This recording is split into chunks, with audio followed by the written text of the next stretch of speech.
Esta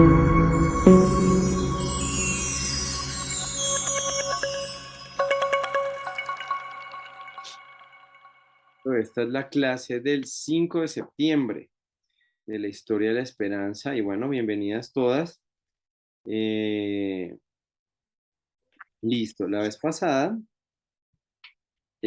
habíamos estado hablando de esta parte del regreso del Señor, habíamos tratado Apocalipsis eh, y luego alcanzamos a ver el primer punto de esto, ¿cierto? Apocalipsis 20 del 1 al 3, que a Satanás sería atado por 1000 años.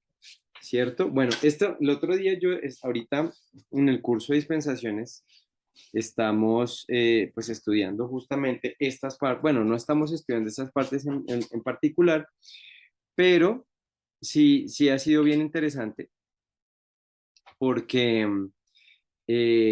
digamos que uno siempre encuentra, en los textos que nos han puesto a leer, me he dado cuenta que hay muchas posturas frente a justamente a estos 4 episodios que estamos estudiando. Hay muchas posturas y hay muchas líneas de pensamiento que se manejan dentro de las diferentes doctrinas. Y pues uno escucha o uno lee cosas en pro, cosas en contra, entonces, y hay posiciones muy apasionadas, hay personas que, pues, digamos que dicen, no, los que creen que Jesús va a venir antes del rapto, no creen en Dios, hay posiciones muy apasionadas, muy fuertes, y otros que dicen que no, que, bueno, no sé si, bueno, el caso, digamos que hay toda una serie de posturas frente a esto. Entonces, pues claramente la iglesia en cabeza del pastor y pues de lo que se enseña en el seminario, pues también tiene una postura frente a esto. Y yo me preguntaba, bueno, pero pues parece como una discusión entre unas personas, como los artistas eh, se paran y discuten, entonces unos dicen que que la pintura ya murió, la pintura la llevan matando como desde los años 60 y luego otra vez renace y aparece un pintor y entonces unos dicen que ya se murió, otros dicen que no y bueno, sí, pero son discusiones que si uno no está en el medio o si uno no está cerca de eso, pues no se entera y pues no cambia nada en apariencia. Pero en el caso de estos, digamos, de estos estudios eh, de esto que estamos estudiando, sí cambia algo, o sí cambia muchas cosas, y es justamente la postura que nosotros tenemos frente a las escrituras, ¿sí? Entonces, pienso que es importante que vayamos viendo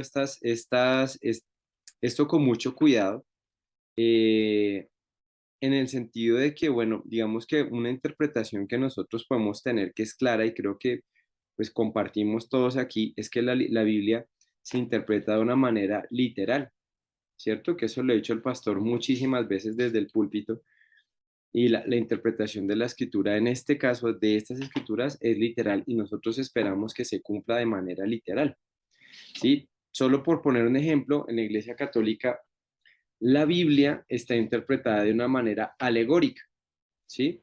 Entonces, ¿sabemos qué es alegoría o qué es una alegoría?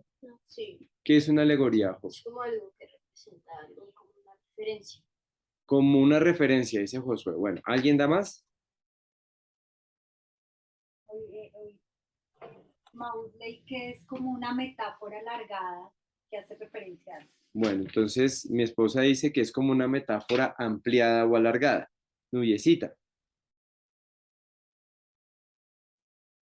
Yo no he dicho nada. Ah, Perdón. no, es que acá se activó tu micrófono por alguna Ay, razón. perdón. No, Entonces, no, pensé que ibas a no, hablar, no. tranquila, no, Bendito, no pasa perdón, nada. no. Bueno, una alegoría es eso, es cuando yo digo una cosa, cuando yo tomo un símbolo, que eso, pues eso es una metáfora, cuando yo tomo un símbolo para explicar otra cosa. Entonces me voy a explicar, a ver, una alegoría. Por ejemplo, cuando hay iglesias donde, por ejemplo, dicen, bueno, leemos Jeremías 29:11. ¿Todos conocemos la escritura? Dice, yo sé los planes que tengo para ustedes, planes para su bienestar y no para su mal, a fin de darles un futuro lleno de esperanza. Yo, el Señor, lo afirmo. Entonces ustedes me buscarán y me encontrarán. Me buscarán y me encontrarán porque me buscarán de todo corazón. ¿Sí? Entonces, esa escritura, hay personas que dicen, esa escritura lo que quiere decir es que Dios tiene un plan para mí. Porque ahí dice que Dios tiene un plan para, entonces lo tomo como si fuera para mí. Porque dice, yo sé los planes que tengo para ustedes. Es lo que dice la Biblia, ¿sí o no? ¿Cuál es el error ahí ¿Qué dice ustedes? Si no? ¿Quiénes son ustedes en esa escritura? Exacto, el contexto, como no entender a quién va dirigido. Exactamente. Esa es la diferencia entre una interpretación alegórica y una interpretación literal, ¿sí? Entonces, eso, digamos que eso, sí se entiende hasta ahí, quiero ir despacio con esto. ¿Se entiende hasta ahí? Señora Mercedes, buenas tardes, bienvenida. No, Pues, Dieguito, no, Listo. acá todavía no está. Entonces, sí, bueno, gracias.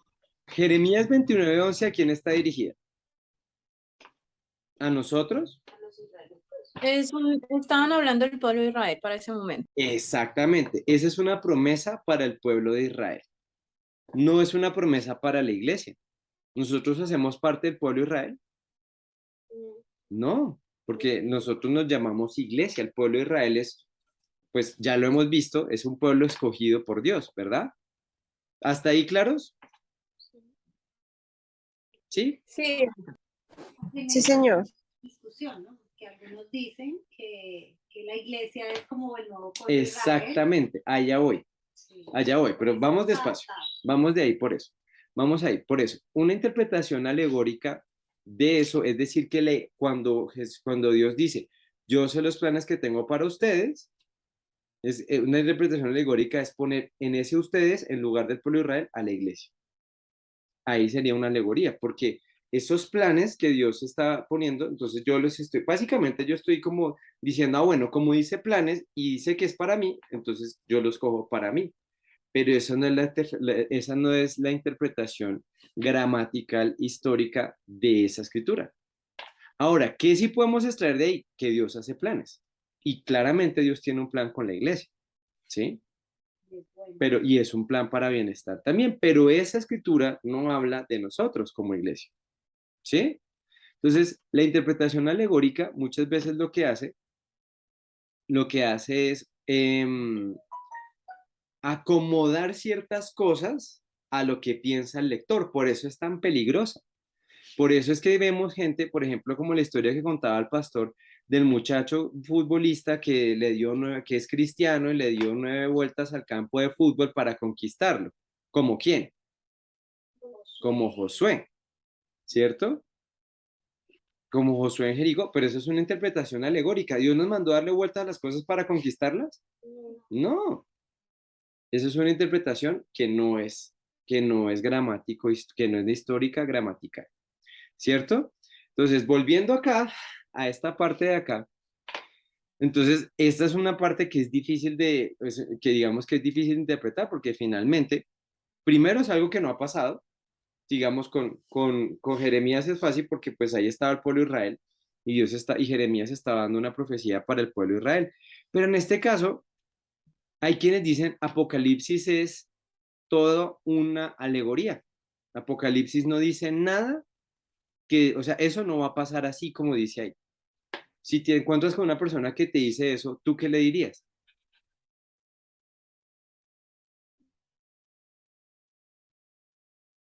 Yo le diría que sí se usan figuras, por ejemplo, cuando dice el dragón, o sea, hay una simbología. Los vestidos blancos que vestiremos, que es como ya limpios del pecado, o cuando dice creo que dice que la boca del Señor sale como una espada, algo así, que es la Ujú, palabra de Dios. ujú, O sea, hay símbolos que si uno lo lee a la luz de las otras escrituras se encuentra el significado. ujú. Pero yo también pienso que como el resto de la Biblia, pues no quiere decir que no vaya a pasar, porque también es profético. Bueno, gracias, Mau. Sí, escuchamos todos, ¿sí? sí, Sí, sí, Dieguito. sí, sí, señor. Listo. ¿Todos de acuerdo o alguien tiene una opinión diferente? o algo que aportar a lo que acaba de decir mi esposa.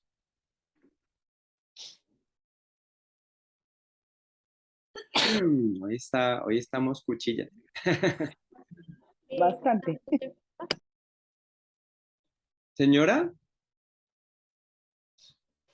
mis hermanos, digamos que esto es importante tenerlo en cuenta porque digamos que de la manera en que nosotros veamos esto, vamos a entender la Biblia de una u otra forma. Por eso es que estoy haciendo este punto. Yo sé que a mí me cuesta trabajo. Yo se los he confesado acá en estas últimas 3 clases, a mí me cuesta trabajo esto. Pero sí creo que es una cosa que nosotros debemos, digamos que debemos contemplar y considerar. Efectivamente, sí, ¿se acuerdan cuando hablamos del lenguaje apocalíptico? El lenguaje apocalíptico siempre va a recurrir a los símbolos, ¿sí? Siempre va a recurrir a los símbolos para poder mostrarnos esas realidades espirituales y que nosotros de alguna manera las podamos entender. Eso es algo que es claro dentro de la escritura. Pero la pregunta es si eso se va a cumplir o no literalmente, ¿cierto? Ahora, pensemos en una cosa. ¿Será que, imagínense, está en las iglesias? ¿Se acuerdan que ese libro tiene un destinatario? ¿Quiénes son? Las 7 iglesias, dice por acá Josué. Las 7 iglesias del Apocalipsis, ¿sí? Las 7 iglesias son las destinatarias. O sea, este libro tiene un destinatario claramente definido, que son las 7 iglesias. O sea, entonces imagínense, vamos a poner este escenario. Imagínense que resulta que se desata una persecución aquí en Chía, Dios no lo quiera, pero imaginémonos que pasa eso. Y el pastor Ricardo nos conoce, nos quiere mucho, ¿sí? Y él nos quiere mandar una carta, pero él sabe que si la carta si nos quiere mandar un correo, pero él sabe que los correos están siendo interceptados por la policía o la persona que esté en poder y que nos esté persiguiendo. Entonces, exactamente, tiene sentido que nos escriba algo que diga, les voy a escribir esto que no tiene nada que ver con ustedes, pero es para el futuro. ¿Eso tiene sentido? No, ¿cierto? Eso no tiene ningún sentido. Porque si nosotros estamos pasando por una situación de persecución y pues digamos, lo que necesitamos es ser animados. Eso es lo que pasaba en las iglesias del Apocalipsis y Juan las está animando, las está alentando. Y fíjate que ahí cuando, cuando Juan, sí señora, cuando Juan está poniendo esa parte, cuando Juan está escribiendo, él les está contando lo que va a pasar, incluso les dice a las iglesias, mire, va a pasar esto, ustedes los van a meter a la cárcel algunos, ustedes resistan, ustedes otros pilas porque ustedes están fallando en esto, ahí les da unas exhortaciones y luego les habla de cómo van a hacer todas las cosas, o sea, el mensaje a la hora de la hora es resistan, pero además, digamos que aparte de eso, él nos está dando más motivos para resistir o les está dando más motivos para resistir a las iglesias por toda la realidad espiritual, porque les muestra toda la realidad espiritual que se está moviendo detrás de las cosas que les están pasando a ellos, que van a pasar para toda la iglesia, que es, digamos que enlazándolo con todo,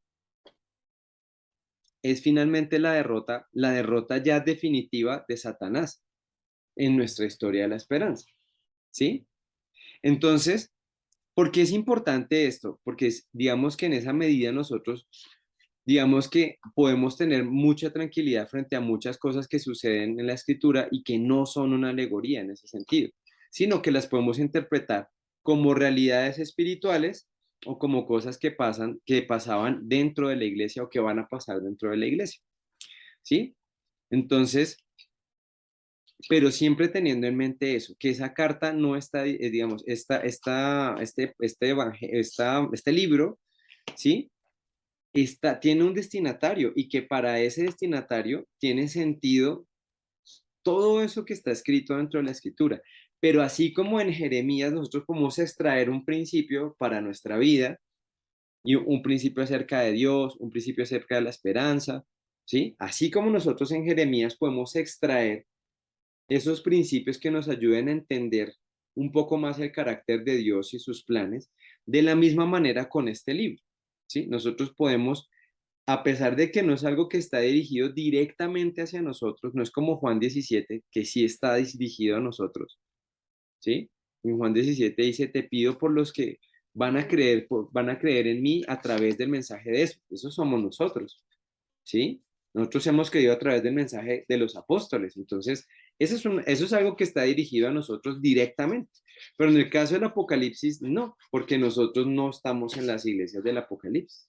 Ahora sí podemos extraer, hay muchos textos que nos pueden ayudar a entender los tiempos que estamos pasando ahorita. ¿Sí estoy siendo claro hasta ahí o hay alguna pregunta? Claro. Bueno, Josué dice que entiende. No, señor. ¿Sí? Listos. Perfecto. Entonces, ya para cerrar esta pequeña introducción, digamos que ahí es donde vemos nosotros muchos videos en YouTube que no, que es que ahora sí nos van a poner un chip, esa es la marca de la bestia, y nos van a seguir para todos lados. Mire, por acá está el aparato, ¿dónde está el celular? Bueno, por ahí está mi celular. Mira, no necesitan meterme un chip. Con ese celular ya saben dónde yo estuve. Es más, me lo dicen. ¿Sí? Gracias. Sí. Me lo dicen, a mí me llega un correo, yo no sé si a ustedes les llega, pero a mí me llega un correo de Google Maps diciéndome, usted fue a estos pueblos. A veces da tristeza porque no salgo de Chía. Sí, sí, ya nos tienen rastreados, nos tienen súper, o sea, si te preocupa que te vayan a seguir, mira, está súper rastreado. Esto está rastreado, ¿sí?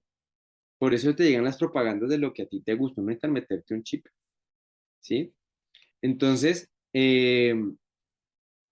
todas esas interpretaciones así, todas chocolocas de no, que es que, pues surgen un poco de esa interpretación de la escritura que, que no tiene en cuenta el contexto y la historia en la que se está dando estas escrituras. ¿Listo? Igual, si hay algo en lo que estoy siendo poco claro, por favor me lo indican y yo con mucho gusto lo retomo. Entonces les invito a que vayamos a Apocalipsis 20 del 1 al 3. Pero igual sí podemos extraer las enseñanzas para nosotros. Claro, Porque por no todos supuesto. vamos a ir al cielo y a estar en la boda del Cordero. Claro, claro que sí. O sea, nosotros sí, esas promesas, por eso, esta parte es muy chévere porque digamos en todo el título de la historia de la esperanza, esta es la parte de la esperanza. Y así como los creyentes tenían esperanza en que en el Salvador, pues nosotros claramente también podemos tener esa misma esperanza. Y podemos, miremos acá, pues aquí estamos justamente en la historia de la esperanza. Dice acá, vi un ángel que descendía del cielo con la llave del abismo y una gran cadena en la mano y prendió al dragón, la serpiente antigua que es el diablo y Satanás y lo ató por 1000 años. Y lo arrojó al abismo, lo encerró y puso su sello sobre él para que no engañase más a las naciones hasta que fuesen cumplidos 1000 años. Y desde esto debe ser desatado por un poco de tiempo, que eso lo vimos la vez pasada, que es lo que llamamos el milenio, lo que nosotros creemos con el milenio. Luego dice el punto B, Apocalipsis 20 del 7 al 9 dice, cuando los 1000 años se cumplan, Satanás será suelto de su prisión y saldrá a engañar a las naciones que están en los 4 ángulos de la tierra, a Gog y a Magog, a fin de reunirlos para la batalla, el número de los cuales era como la arena del mar. Y subieron sobre la anchura de la tierra y rodearon el campamento de los santos y la ciudad amada y de Dios descendió fuego del cielo y los consumió. ¿Sí? Entonces ahí es donde termina esa rebelión de Satanás, que no voy a quedarme ahí porque eso lo vimos hace 8 días. Ahora dice que vayamos a Isaías 14:15. Vamos a Isaías 14:15. Isaías capítulo 14, versículo 15 dice lo siguiente. Mas tú derribado eres, voy a leerlo desde antes. Isaías 14, voy a decir, ¿cómo caíste del cielo, oh lucero, hijo de la mañana? Todos sabemos quién es Lucero, ¿cierto? Es Satanás. Satanás.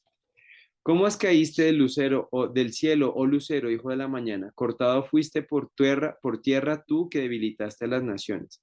Tú que decías en tu corazón, subiré al cielo en lo alto, junto a las estrellas de Dios levantaré mi trono, y en el monte del testimonio me sentaré a los lados del norte. Sobre las alturas de las nubes subiré y seré semejante al Altísimo. Una promesa a Eva, ¿no? Serás como Dios. Mas tú derribado eres hasta el Seol, a los lados del abismo. ¿Sí? Aquí ya Isaías nos está dando una pista de qué es de qué nos está hablando acá Isaías, Juan Milena. ¿De la caída de quién? De Satanás. O sea, Satanás finalmente va a ser derrotado. ¿Sí? O sea, ahora mira lo que dice Mateo. Mira, quedamos acá, dice, levantaré mi trono en el monte del testimonio y me sentaré a los lados del norte, sobre las alturas de las nubes subiré y seré semejante al Altísimo. Si nosotros revisamos hacia atrás, la rebelión de Satanás es lo que le promete a Eva, esos seres como Dios, luego hacen esa torre. ¿Y cuál es la intención de la torre de Babel? Llegar hasta el cielo. O sea, siempre la intención de Satanás era ponerse en el lugar de Dios. Que también hablamos ahí de eso, ¿no? De la dicotomía que tenemos o de la dualidad que tenemos los hombres entre si el poder o la santidad, ¿sí? Satanás siempre ha propendido por el poder y siempre va a impulsar nuestro orgullo a ir hacia esos lugares altos. Pero mira lo que la promesa para Satanás sobre las alturas, ¿no? Mas tú derribado eres hasta el Seol, hasta el lugar de los muertos, hasta la separación total, ¿sí? A los lados del abismo. Luego nos invita a ir a Mateo 25:41. Vamos a Mateo 25:41. Mateo capítulo 25, versículo 41 dice lo siguiente. Dice, entonces dirá también a los de la izquierda, apartados de mí, malditos, al fuego eterno preparado para el diablo y sus ángeles, porque tuve hambre y no me diste de comer, tuve sed, no me diste de beber, fui forastero y no me cogiste, estuve desnudo y no me cubristeis, enfermo y en la cárcel y no me visitaste. Entonces también ellos le responderán, Señor, ¿cuándo te vimos? Bueno, sí, entonces él responderá diciendo, de cierto, digo, cuando lo hiciste a uno de los más pequeños, tampoco a mí lo hiciste. Ahora dice acá, vea el acontecimiento número 4 en la página 3. El acontecimiento número 4 nunca lo vimos, hasta donde me acuerdo, ¿sí? Porque era la caída de Lucero. Pero entonces dice acá, ¿qué aprendemos aquí sobre la naturaleza del castigo final de Satanás? Esa es una pregunta chévere. ¿Cómo será ese castigo de Satanás? La destrucción. Destrucción, ajá. ¿Qué más?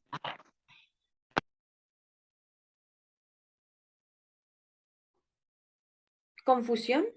Confusión, ok, sí. Fíjate que aquí en el estudio nos ponen dos casos, ¿no? Nos ponen, es en estos términos. Esto ya lo hemos hablado, lo hablamos cuando vimos el infierno, pero está en estos términos la cosa. Satanás no quiere, digamos, él quiere tomar el lugar de Dios sin Dios, que es, digamos que es como el principio de cómo actúa de cómo actúa su naturaleza. Él ya está apartado de Dios, ya él está apartado de Dios. Por eso, cuando él es expulsado del cielo, cuando él cae, como vimos en Isaías, cuando él se cayó, él ya no tiene, digamos, él no tiene esa posibilidad, que esa es una de las cosas que vemos ahí, que aún a veces el pastor ha señalado en las enseñanzas. Nosotros, los ángeles no tienen redención. Los ángeles no se pueden salvar, los demonios no se pueden salvar. Ellos ya fueron juzgados y condenados. Los demonios que han sido rebeldes. Josucito. Gracias.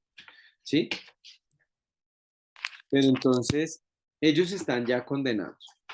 O sea que ese tiempo, ese rango de acción que les ha permitido, Dios les ha permitido ese rango de acción para atentar a la humanidad, ¿sí?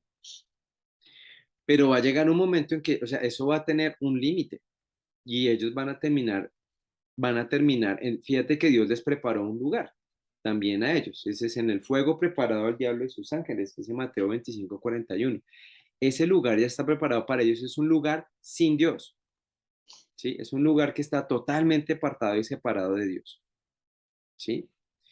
Entonces, la naturaleza de eso es finalmente la total, ¿qué es el infierno? Que eso lo habíamos visto la vez pasada, es la total ausencia de Dios, la separación total de Dios. Esa muerte en la que tú ya no tienes a Dios en tu vida de ninguna manera. Lo triste de eso, C.S. Lewis lo dice de la siguiente manera, dice que una persona en el infierno ya es como un papel consumido, ¿sí? Es como un papel consumido, es como de estas virutas de lápiz. ¿Esto es el lápiz? No, esto es lo que quedó del lápiz. El lápiz fue tajado, tajado, tajado, fue consumido hasta que finalmente quedó esto. Entonces, los seres humanos que vayan allá, los seres humanos que vayan allá, no van a estar, ya no van a tener, igual que las personas que estén en la eternidad, no van a tener la misma naturaleza que tienen acá, sino que van a ser seres consumidos, como pasados por fuego. Y lo que va a estar allá es lo que quede de eso. Esa es la separación. Así lo dice C.S. Lewis. Y me parece muy, muy lógico, ¿sí? En el sentido de que una persona, cuando uno va a la calle y les dice a las personas, ¿tú te quieres ir al infierno? Me dicen, no, pero ¿tú quieres a Dios? Me dicen como, no, no tanto, no, yo no soy tan fanático, o yo no, o no, no, yo no soy religioso. Un cielo sin Dios no es el cielo. Exactamente, lo dice acá Josu, un cielo sin Dios no es el cielo. Y de aquí podemos extraer muchas cosas. Por un lado, eso, o sea, cuando una persona se va al infierno, finalmente toma la decisión de vivir como quiere, separado de Dios, ¿sí? De vivir separado de Dios. Queremos las cosas de Dios, la gloria de Dios, la majestad de Dios, pero sin Dios. Eso no se puede, ¿sí? Eso no se puede. Ahora, la segunda cosa que nosotros, pues, entonces, ese juicio que puede sufrir una persona que quiere separarse de Dios es tremendo. Creo que nadie quiere ese juicio, porque ese juicio no está preparado para nosotros. Porque ¿cuál es la intención de Dios? ¿Se acuerdan cuando vimos el tabernáculo? Cuando vimos el jardín, cuando vimos los sacrificios. ¿Qué es lo que Dios quiere? Estar con nosotros. Por eso es que por eso es que el infierno no es para las personas, porque Dios no diseñó eso, lo que Dios diseñó era que estuviéramos en comunión todos. Eso es lo natural, ese es el propósito. Cuando una persona finalmente quiere desligarse tanto de Dios, lo que está logrando es perder lo que por naturaleza nos había sido dado antes de la caída, ¿sí? Y es un castigo tremendo y terrible, ¿sí? Y por otro lado, podemos ver la gloria de Dios y la majestad de Dios. O sea, finalmente debemos luchar cada día porque nuestro pecado no nos aparte de Dios, porque no nos arrastre en contra de Dios, porque lo que estorba nuestra relación con Dios y nuestra comunión con Dios es nuestro pecado, ¿sí? Y no es que nuestro pecado nos va a mandar al infierno, porque no es por nuestras obras, pero sí nosotros debemos propender, ayudar, trabajar para que para que nuestro pecado no obre esa separación en nuestras vidas, porque nuestro pecado nos inutiliza. Satanás no nos puede mandar al infierno, que esa es otra cosa ese es un imaginario común católico además, ¿sí? Como que Satanás es el amo del infierno y entonces él se lleva las almas, incluso hay canciones de eso y todo, ¿sí? Él no puede hacer eso, porque eso no está en su potestad. Lo que sí, o sea, no puede hacer eso, no puede hacer eso, sobre todo con un cristiano, ¿sí? Porque esa no es su potestad. Pero ¿qué sí hace? Inutilizarnos, ¿sí? Entonces Satanás puede ensuciar tanto tu vida, tanto, tanto, tanto y meter tanto pecado en tu vida. Y esto sí que lo he visto últimamente. Personas que permiten tanto entrar el pecado en su vida, pero tanto, tanto, tanto, que al final ya ni viven como cristianas porque ya están llenos. Y yo en mi corazón creo que sí lo eran. Pero finalmente Satanás como que les rompió las piernas, ¿sí? Como que los inutilizó. ¿Y cómo lo hace? Llenándote de pecado, llenándote de pecado. Aparta, ¿y por qué qué hace el pecado? Pues te aparta de tu comunión con Dios. Y si nosotros no estamos, es como lo que dice la escritura en Juan 15. Si no están unidos a mí, nada podéis hacer. Y ahí quedas. Y bueno, puede que vayas para el cielo, pero quedas ahí inutilizado. No puedes ejercer tus dones. Lo que está hablando el pastor en estos días. ¿Sí?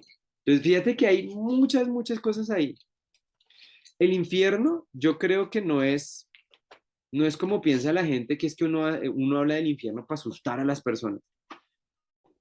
Yo pienso que es más como cuando una persona, bueno, voy a usar acá mi calva cabeza para mostrarles, ¿ven ese lunar que tengo ahí?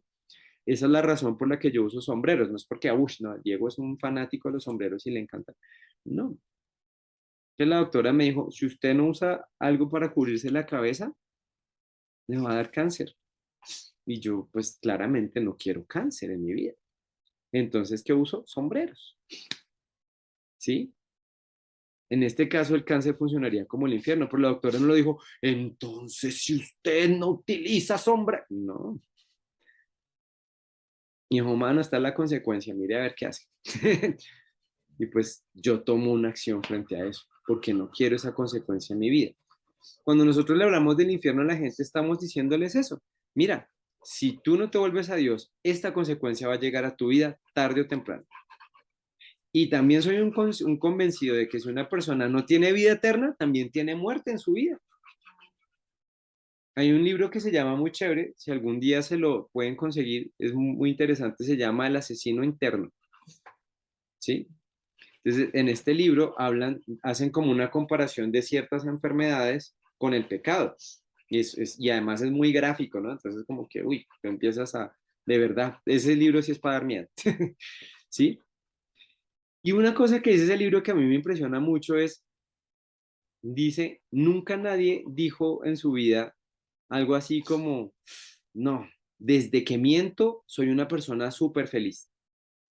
O, uff, la ira, ¿cómo me ha ayudado a mí para alcanzar una mejor relación con mi familia, con mi esposa y con mis hijos? ¿Ustedes han escuchado a alguien que diga algo así? No, ¿cierto? Porque el pecado es malo. O sea, el pecado, estoy diciendo una tontería, pero el pecado es terrible, el pecado destruye la vida, pero nosotros no lo tratamos, ¿sí? Entonces, la consecuencia del pecado es eso justamente, es esa separación, esa muerte. Y una persona que está sin Dios, pues obviamente va a sufrir y va a luchar muchísimo más con estas cosas, ¿sí? Entonces ustedes me van a decir, ay, pero Diego, yo conozco personas que son súper felices y no andan azotadas por su pecado. Como le decía una vez a Joe Ángel cuando estaba en estas clases, lo que pasa es que ellos no luchan, porque ellos están en el bando del enemigo, están tranquilitos. ¿Sí? Satanás, si quiere los azota, porque Satanás es bien malo y él sí, si quiere los tortura, pero a veces él se deleita en dejarlos ahí, que vivo, para que los cristianos digamos, uy, no, pero esa persona, ¿cómo es tan feliz? Y yo, no. ¿Sí? Hay muchos ejemplos de eso. Bueno, vamos entrando a nuestra recta final de los 10 minutos. Dice acá, vamos a Génesis 3:15. Vámonos a Génesis 3:15. Esta escritura es impresionante. Génesis 3, versículo 15, dice, y pondré enemistad entre ti y la mujer y entre tu simiente y la simiente suya, esta te herirá la cabeza y tú le herirás el calcañar. Bueno, entonces acá hace una pregunta súper chévere. ¿Cuál será la conexión entre esto que estamos viendo y ese versículo de Génesis 3:15?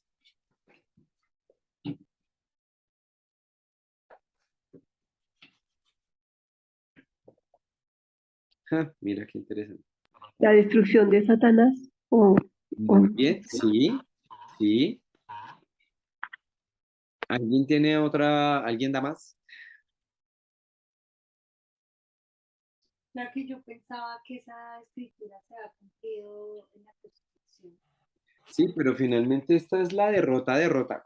Final, el final, no va más. Aunque sí, claramente, digamos que lo que pasa es que esa es una buena observación. porque en ese sentido, digamos que lo que hace Jesús en la cruz, efectivamente es derrotar a Satanás, porque ya no tiene, en uno de los videos que yo les mandaba, lo decían muy chévere. Decía, decía lo siguiente, ya les digo lo que decía, vamos a parar acá y nos volvemos a unir, ¿listo? Porque ya se me va a acabar el tiempo, de pronto la explicación se me va. ¿Listo?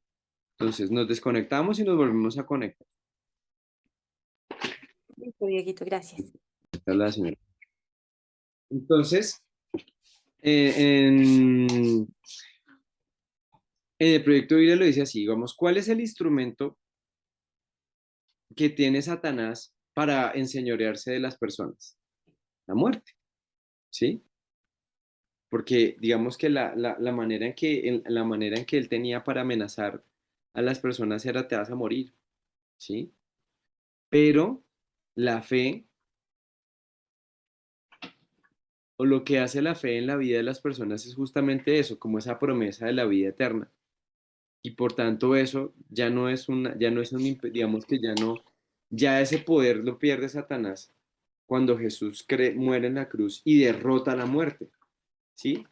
Eso lo dice en Hebreos. Entonces, ahí nosotros podemos ver, o cuando lo cantamos, ¿en dónde está muerte tu aguijón? Sepulcro donde tu victoria, ¿sí? Y ahí lo podemos ver claramente. Acá dice, acá está, en Hebreos 2:14 dice, así que por cuanto los hijos participaron de carne y sangre, él también participó de lo mismo para destruir por medio de la muerte al que tenía el imperio de la muerte. Esto es el diablo, ¿sí? Entonces ahí nosotros vemos que Satanás perdió ese poder. Pero en esta parte nosotros estamos asistiendo o vamos a ver cómo finalmente esta rebelión de Satanás va a ser totalmente eliminada y va a ser, digamos que ya va a ser totalmente quitado, digamos, del panorama este enemigo del Señor en todas sus dimensiones, ¿sí? Entonces, esa es una de las conexiones muy interesantes de esta parte de la historia de la esperanza. Cómo se profetizó desde Génesis, y mira que acá hay un dato súper chévere. En el tercer capítulo de la Biblia se establece la, pues esa derrota de Satanás.